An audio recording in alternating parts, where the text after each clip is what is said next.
As pequenas e grandes atividades da vida em sociedade passam por decisões políticas. Da organização do trânsito à qualidade de ensino nas escolas, da segurança à saúde pública, do acesso à cultura ao saneamento básico. Tudo é definido politicamente. Como vivemos em um sistema de democracia representativa, quem planeja e executa essas tarefas são os candidatos, eleitos pela população.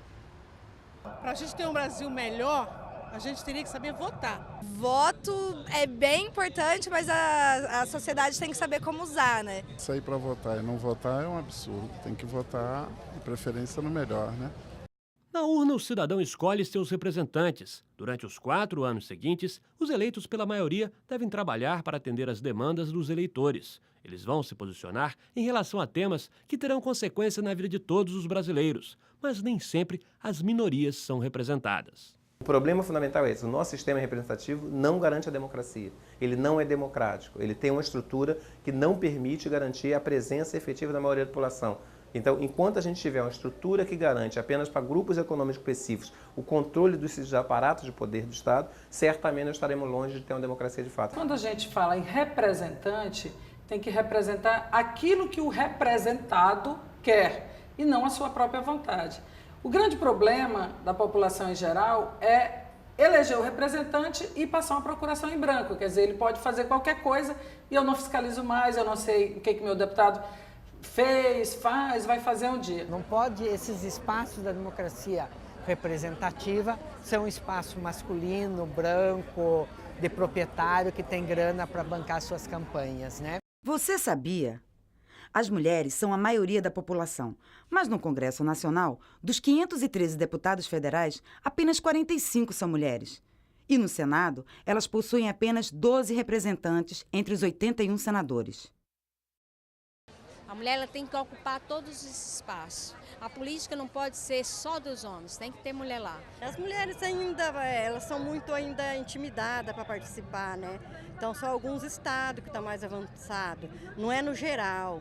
Falta muito o que fazer para que nós mulheres possamos estar lutando, trabalhando por políticas públicas voltadas para nós mulheres. Pela lei, os partidos deveriam reservar pelo menos 30% das vagas em disputa na eleição para representantes do sexo feminino. Só que quase sempre isso não acontece.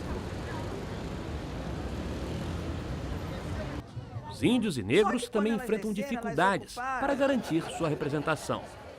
Você sabia? 97 milhões de brasileiros se declaram negros ou pardos. 91 milhões de brasileiros são brancos.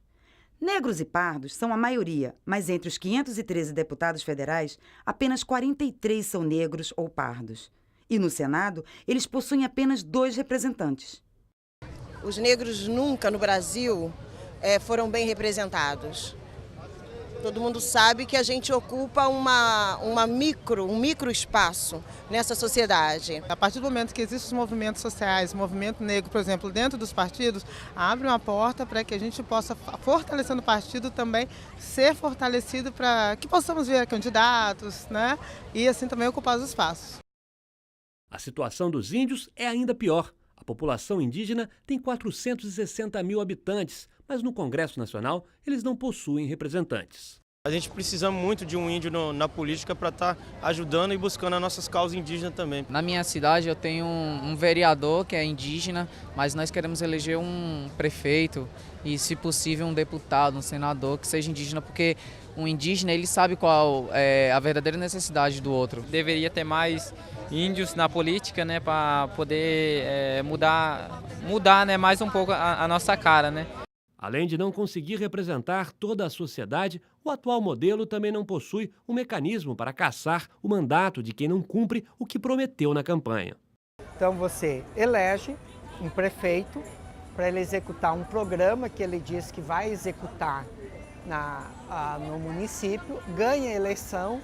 Quando ele está sendo prefeito exercendo aquele poder de representação que ele recebeu, ele faz completamente ao contrário do que ele disse que ia fazer. E o povo não tem nenhum mecanismo de caçar essa representação. É parte da democracia você, estando insatisfeito com aquele que está traindo as bandeiras pelas quais você o elegeu, que você possa recolher. Assim como o poder de veto da população, que nós também não temos.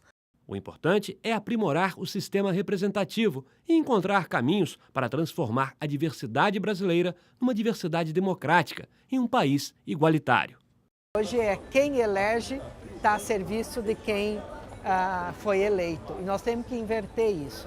A lógica do exercício do poder tem que ser invertida. Não pode ser isso que o povo serve aos seus representantes. Não, os representantes têm que servir ao povo. Eu defendo cada vez mais que a gente tenha cotas de representação. Eu acho que é legítimo ter cota para mulheres no parlamento. Então teremos pelo menos 30% de mulheres eleitas, por exemplo, na representação. Eu acho que a gente tem que ter cota para negros também em termos de representação. Tem que ter cotas específicas para os grupos minoritários que possam estar representados, como a gente está avançando nas universidades, e que a gente, a partir daí, a gente possa fazer essa discussão. É possível fazer isso? Eu acho que a gente pode obrigar essa discussão.